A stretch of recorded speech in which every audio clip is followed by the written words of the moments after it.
Hello everyone and welcome. Today, we're diving into one of the most critical conflicts of our time, the Russo-Ukrainian War. This war didn't just start in 2022 with Russia's full-scale invasion of Ukraine. No, its roots go back to 2014. And to understand why the events of 2020 happened, we need to look at everything that led up to that point. So, let's break it down together. We'll look at key events, underlying reasons, and the global impact of this ongoing war. To really get the context, we have to go back to the breakup of the Soviet Union in 1991.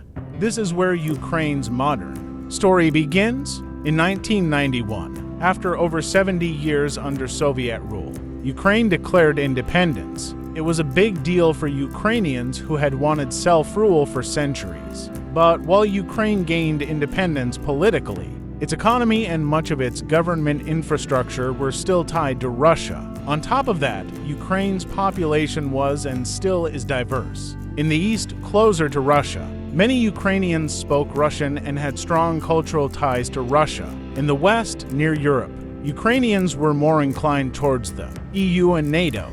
This east-west split became an important factor, especially as Ukraine started making moves to join the European Union. Fast forward to 2013, Ukraine's then president, Viktor Yanukovych, was planning to sign an agreement to strengthen ties with the European Union.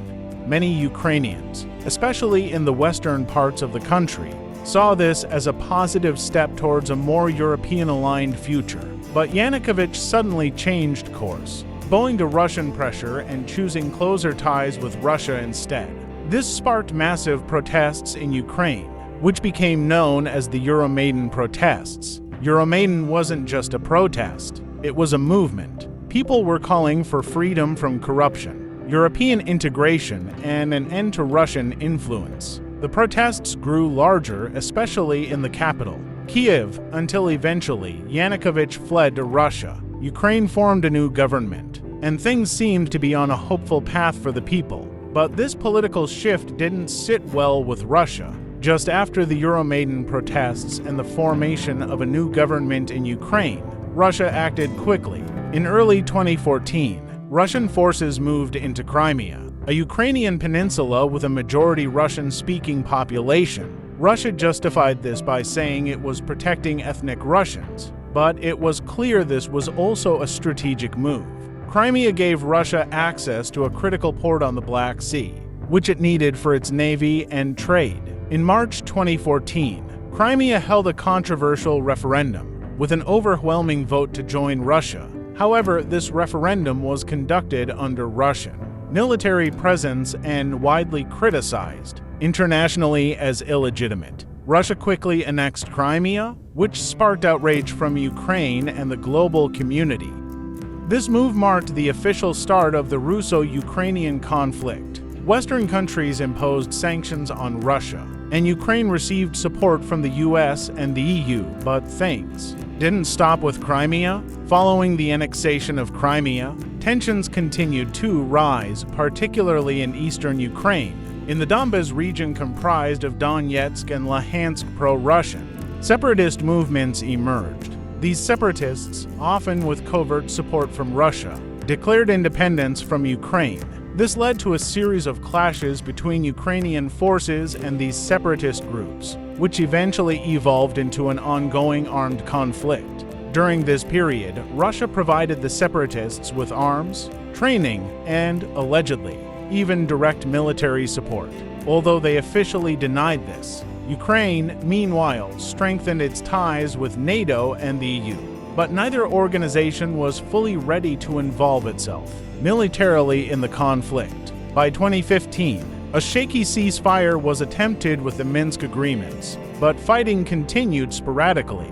For years, the world saw the conflict in eastern Ukraine as frozen, with no resolution in sight. Now we reach the critical turning point. February 2022, Russia began a full-scale invasion of Ukraine, with troops advancing towards Kyiv, Kharkiv, Mariupol, and other cities. This was a dramatic escalation, one of the largest military mobilizations in Europe since World War II. Russia claimed that this invasion was to denazify Ukraine, a statement widely discredited by experts and dismissed by most of the international community. Analysts believe Putin was concerned by Ukraine's growing ties with the West and feared losing Russian influence over Ukraine completely. His goal seemed to be not just occupying Ukraine, but to install a pro-Russian government. But what Russia didn't anticipate was the fierce Ukrainian resistance and the rapid global backlash. The world reacted quickly. The US, the EU, and many other countries placed harsh sanctions on Russia, aiming to cripple its economy and force it to withdraw. NATO reinforced its presence in Eastern Europe, although it did not send troops directly into Ukraine. Avoiding a direct confrontation with Russia, countries like Poland, Germany, and the Baltic states took in millions of Ukrainian refugees. Perhaps the most surprising part was the unity displayed by Europe and NATO, which provided Ukraine with advanced weaponry and humanitarian aid. Even countries historically neutral, like Switzerland, took steps against Russia. This global support strengthened Ukraine's ability to fight back, and Ukrainian forces managed to regain some territories. This war has had a heartbreaking impact on millions of Ukrainians. Cities like Mariupol, Kharkiv, and Bucha have faced brutal sieges and bombing campaigns.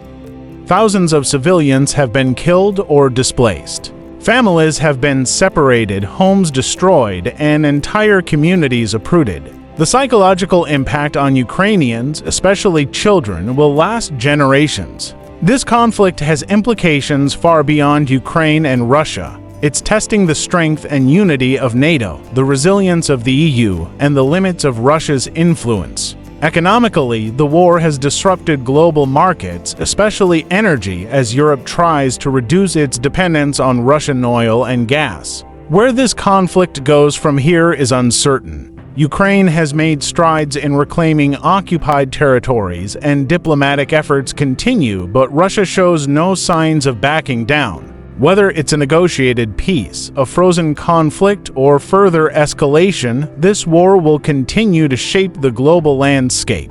So, as we've seen, the Russo-Ukrainian War is not just a regional conflict, it's a defining issue of our time. It touches on questions of national identity, geopolitical power, and the future of democracy. Thank you for watching this deep dive into the history and ongoing impacts of the Russo-Ukrainian War. If you found this helpful, don't forget to like, subscribe, and share. Stay informed, stay engaged, and remember, understanding the past is the key to shaping a better future.